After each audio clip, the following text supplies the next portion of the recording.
mehribansan, milletine yanansan, bize aziz doğmasan, halkımın şanlı kızı.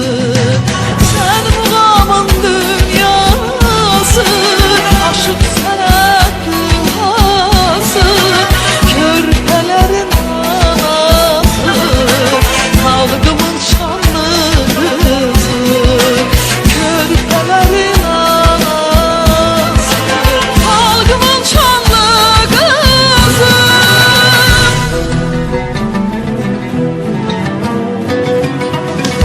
Geleceğe çıraqsan, el obaya mayaqsan, geleceğe çıraqsan, el obaya mayaqsan, sen ilhama dayansan, halkımın şanlı kızı.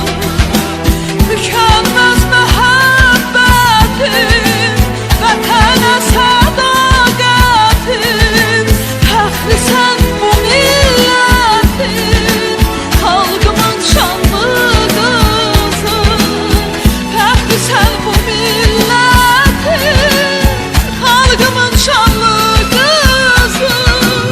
Adın tək mehribansan, millətinə yanansan, bize aziz doğmasan, halkımın şanlı kızı.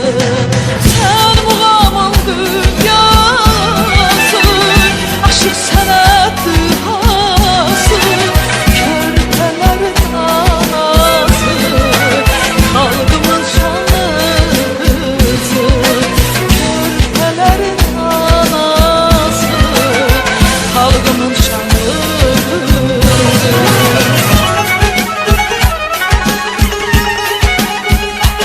Ey yolun əpəsiyim, ey müdrik qadın, şərəflərə yazmısan tarixə adın.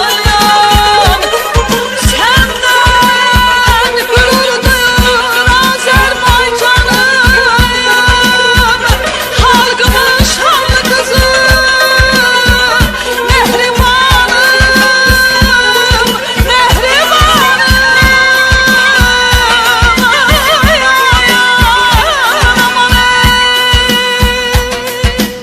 adın tək mehribansan, millətinə yanansan, bizə əziz doğmasan, halkımın şanlı